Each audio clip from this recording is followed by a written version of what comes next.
Greetings all, and welcome to the 12 Days of Cooking with the Grand Chefs of Glenavon. I'm Mistress Arielle de Brabazon, and I received my Grand Chef in 1985. Today's topic is one of my favorites, marzipan, also known as marchpane. Marzipan is a sort of edible Play-Doh made of ground almonds, rose water, and sugar. It came to Western Europe via the Crusades in the 1100s, as well as trade routes from the Near East and from North Africa. When it arrived, it was quite a luxury because sugar was very expensive, and it was a food only for royalty and only on special occasions. Many people grew up never even seeing sugar. They heard stories about it, but they never tasted it. Now, over the centuries, marzipan became more accessible as the price of sugar went down and as trade routes opened. One thing that I noticed in looking at period recipes, one of the earliest ones, 1450, the recipe is written by a chef, Maestro Martino. The name of the book is Libro de Arte Culinaria. And he cooked for noblemen and would have such an expensive dish in his repertoire. Now by 1615, there's another cookbook. It's really a cookbook and household tips, compilation by a man named Gervase Markham. And Markham's book is called The English Housewife. So by this point, even the middle class could have a marchpane or a little special something for their banquet table. So it did become more accessible. So I took these two period recipes plus the ones that I know about, personally, the things that I've cooked, because marzipan has been a little bit modernized, but the basic ingredients have not changed. So what I would like to do is walk you through the steps of creating a marzipan object. One is marzipan tart, the other is one that is made in a mold like this. This was a mold that I made several years ago for a Kingdom Arts and Sciences fair. It actually was designed to make cookies, and I found it sitting around and said this would work for marzipan.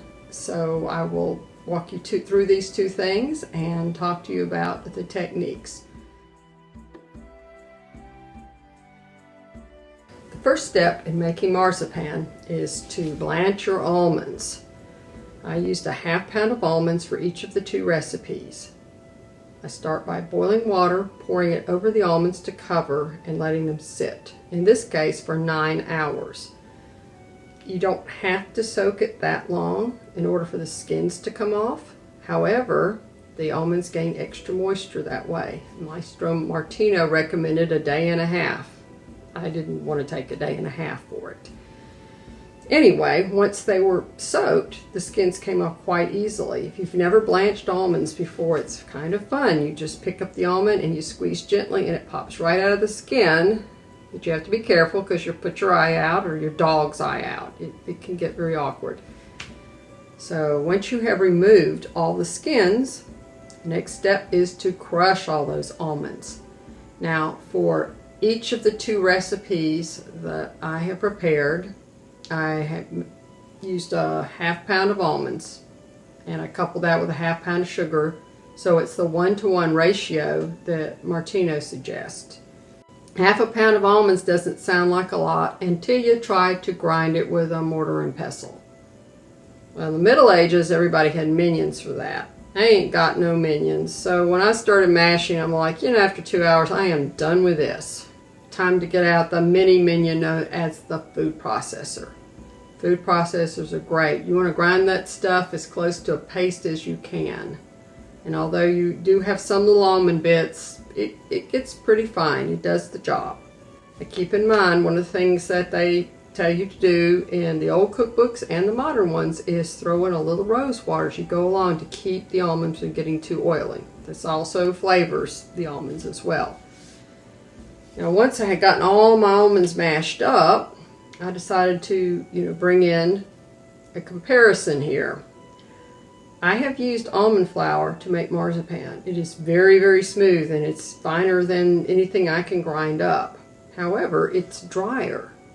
So it's like, well, how is this going to compare? You've got the moisture from the finely ground almonds, and then you've got almond flour, which is much smoother, but it's dry as a bone. So I have my almond flour and my ground almonds, half a pound of powdered sugar for each of them. I'm not going to grind up sugar to a powder either. I mix up each of these two things with a tablespoon each of rose water, which in the case of the ground almonds was added as I went along.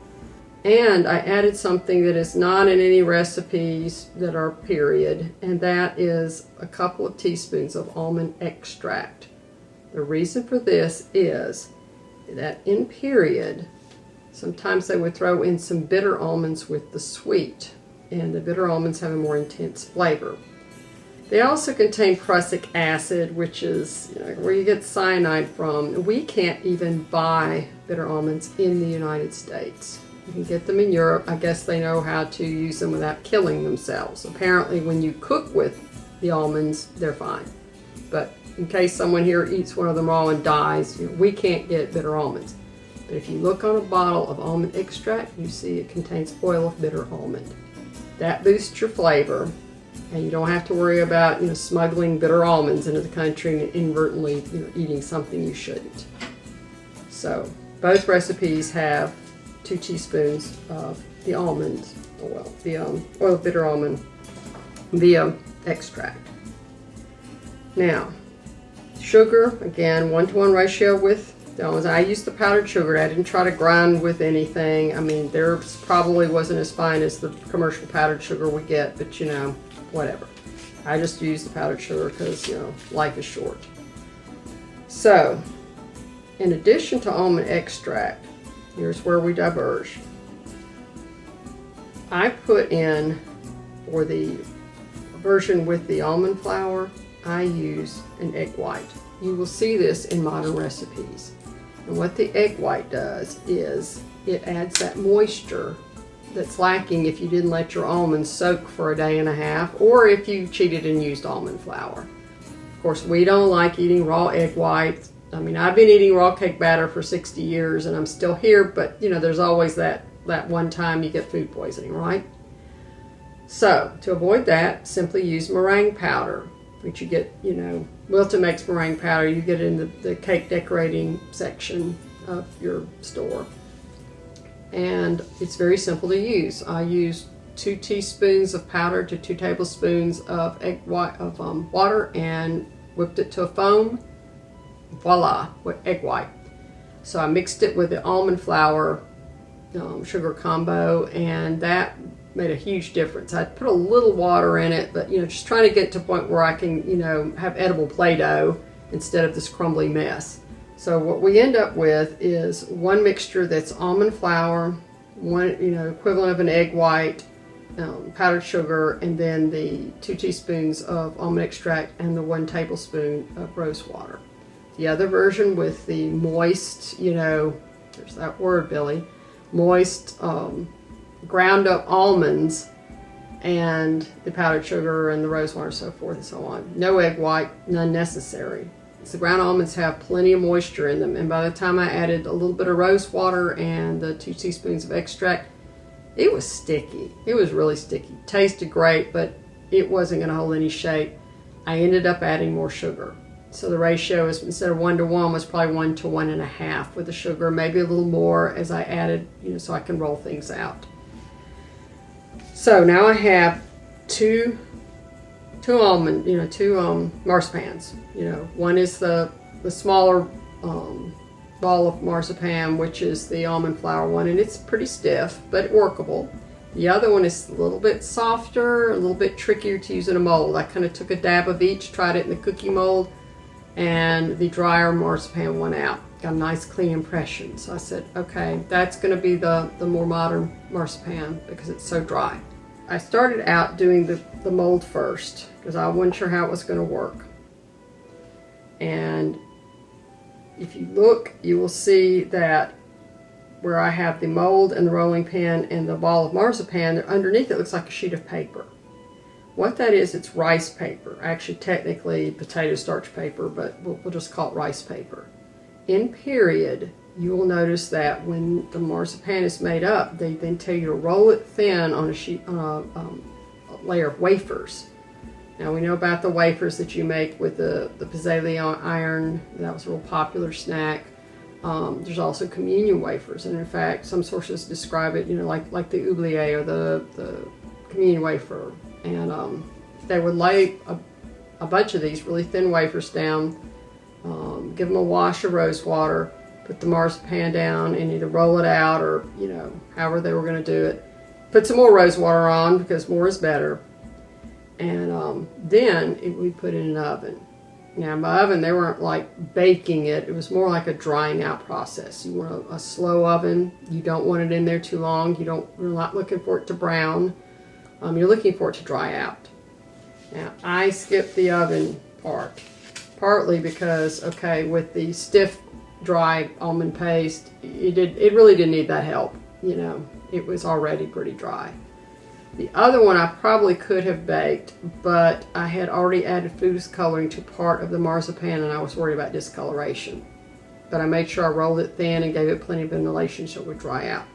Now, drying out the almond paste, the marzipan rather, it hardens it and it makes it pretty much, indestructible. And that's why you read about marzipan subtleties being kept for weeks or even months or hard as a rock.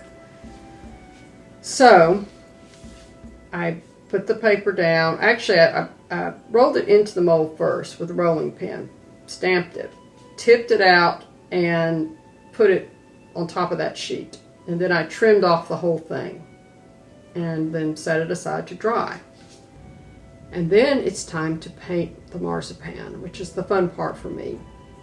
So, I get out my Wilton Paste Food colors, my paint brushes, and a bottle of vodka, because, day drinking. Nah, not day drinking. Not then. Not while you're painting. This is not one of those paint-a-piece things where you drink wine and you paint things. But vodka is really a great way to use paste color. You get a little dab of that paste or gel color on a plate, take an eyedropper, put a little vodka down, mix the two, makes it nice and fluid. You can paint just like you're painting with watercolor, and the vodka evaporates. So that way your marzipan doesn't get that kind of slimy, sticky feel to it, and you get a nice, clean design. So after I was finished painting, I let it dry and set it up, and it looks great, and it'll keep forever.